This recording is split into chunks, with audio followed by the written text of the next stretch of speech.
Assalamualaikum warahmatullahi wabarakatuh. Salam sejahtera untuk kita semua. Baik, di pagi yang cerah ini, sambil berjemur, kita lanjutkan mengenai pertanyaan-pertanyaan yang timbul di masyarakat dan yang dianggap aneh. Berikut juga mungkin nanti akan kita berikan usulannya. Pertama yang akan kita bahas adalah tentang investasi pemerintah pusat. Sebagaimana diketahui, di situ terdapat pasal-pasal yang menyatakan bahwa akan dibentuknya lembaga pengelola investasi.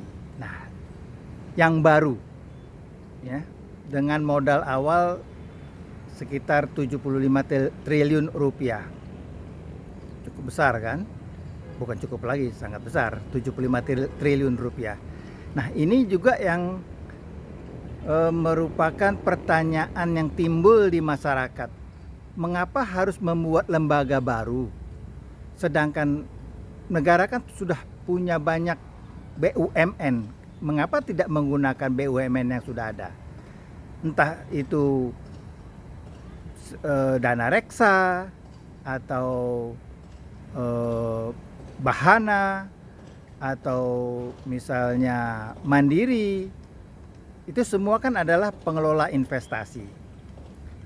Nah, sehingga menimbulkan dugaan-dugaan, ya, yaitu apakah lembaga ini dibuat baru, terus kemudian timbul jabatan-jabatan baru, maka ini hanya sepertinya merupakan ladang-ladang baru, perluasan ladang untuk bagi-bagi jatah.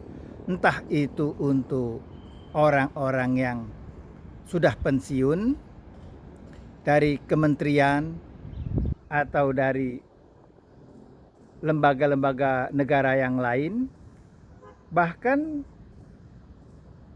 atau mungkin juga bahkan orang yang sudah berbau dengan politik.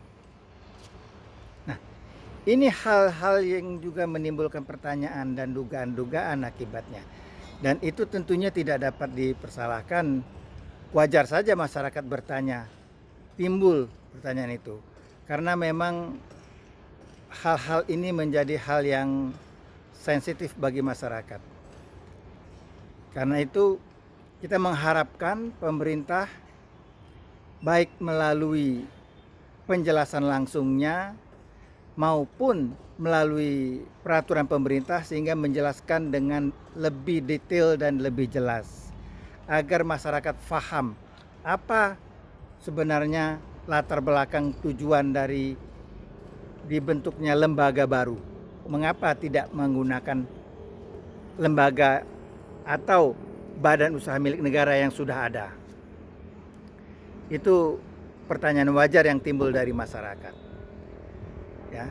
Terus kemudian yang kedua juga disebutkan bahwa setoran modal dari negara, baik itu dari APBN maupun dari BUMN, itu dipindah tangankan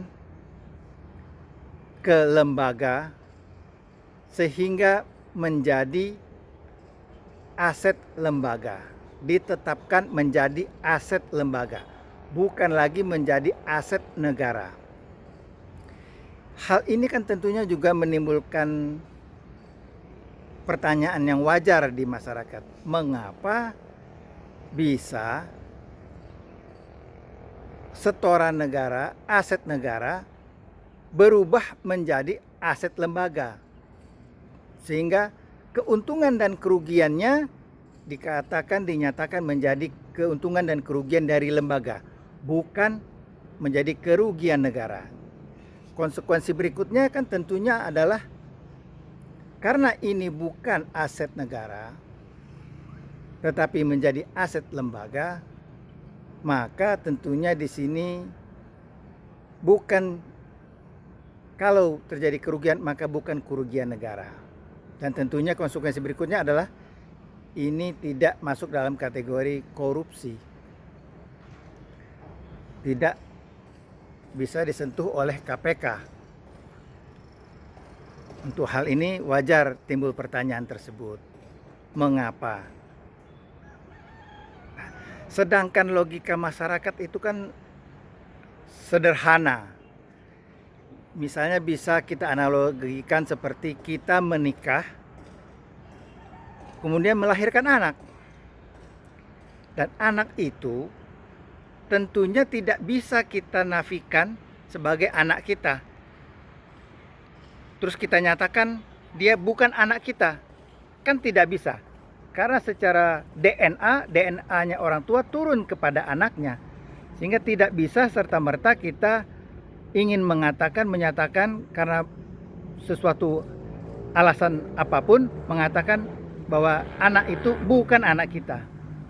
Karena DNA kita melekat turun kepada anak itu. Begitu juga bila anak kita itu menikah lagi dan mempunyai anak atau cucu dari kita. Maka walaupun itu sudah bercampur lagi dengan DNA besan, maka cucu tersebut tetaplah menjadi cucu kita. Tidak bisa kita menafikannya, mengatakannya, oh, dia bukan cucu kita. Karena DNA kita tetap menurun ke cucu kita, walaupun bergabung bersama dengan DNA dari besan kita. Itu analogi sederhana dari masyarakat. Bagaimana uang negara, aset negara yang merupakan memiliki DNA negara, waktu diturunkan, dipindah tangankan ke lembaga, itu dinyatakan tidak lagi menjadi aset negara. Sedangkan uangnya jelas berasal dari negara, entah itu APBN ataupun aset dari BUMN. DNA negara ini kan tetap mengalir, ada di lembaga tersebut. Begitu juga walaupun setelah kemudian hari lembaganya juga membentuk anak perusahaan, ya, membentuk anak perusahaan joint ventures disebut. Anak perusahaan dari lembaga pengelola investasi tersebut, yaitu joint ventures tersebut, yang merupakan berarti adalah cucu daripada negara, maka itu dikatakan bukan juga aset negara, sehingga keuntungan dan kerugiannya bukan keuntungan dan kerugian negara.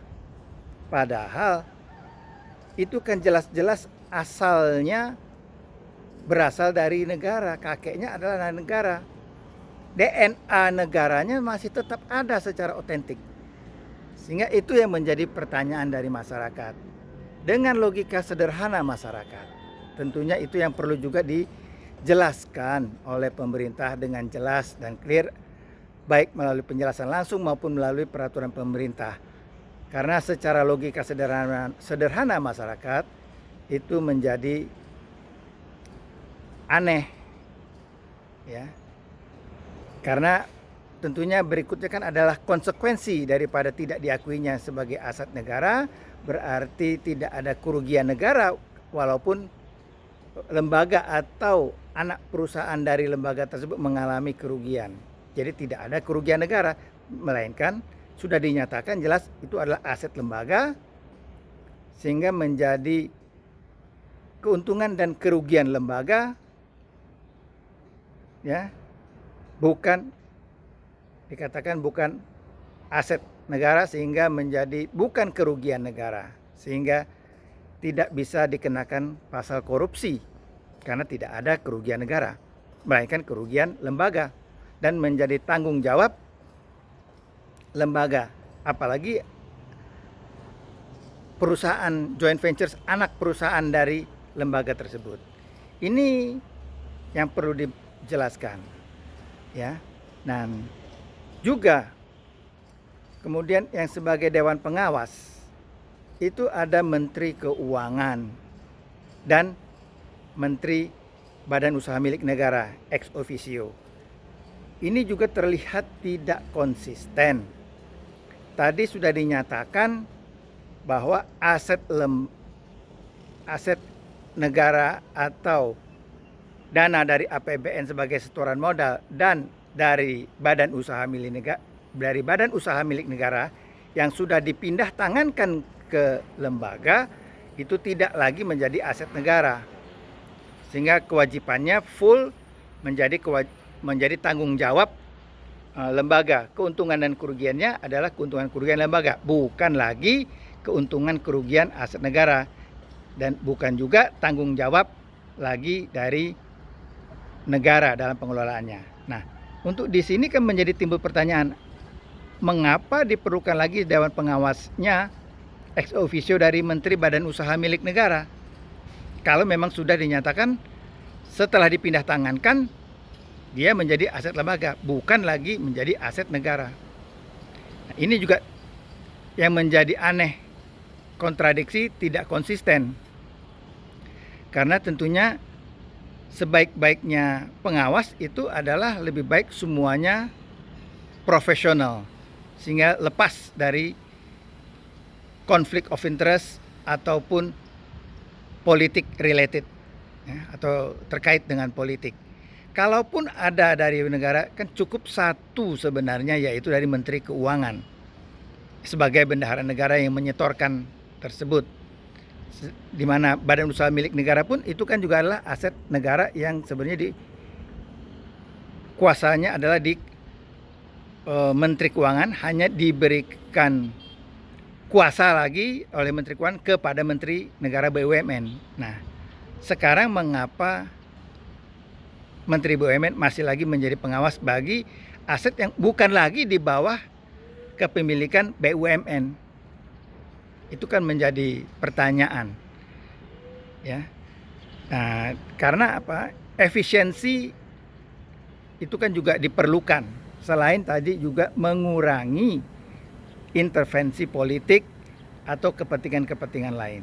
Nah, mudah-mudahan semua ini bisa dijelaskan oleh pemerintah dengan segera, dan kemudian baik melalui penjelasan langsung maupun melalui peraturan pemerintah yang detail dan jelas, sehingga masyarakat paham.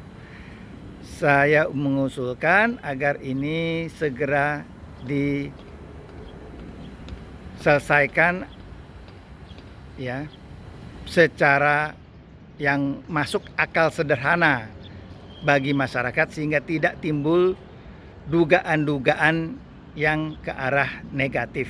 Dan juga saya tentunya berharap jangan sampai terjadi bahwa ini hanyalah merupakan tempat ladang baru untuk mengakomodasi pembagian jatah yang dikhawatirkan oleh masyarakat selama ini. Begitu dulu untuk saat ini, nanti kita lanjutkan lagi kepada pasal-pasal atau hal-hal berikut yang lainnya yang juga menarik, yang menimbulkan pertanyaan di masyarakat. Demikian, sekian dulu. Wassalamualaikum warahmatullahi wabarakatuh. Terima kasih.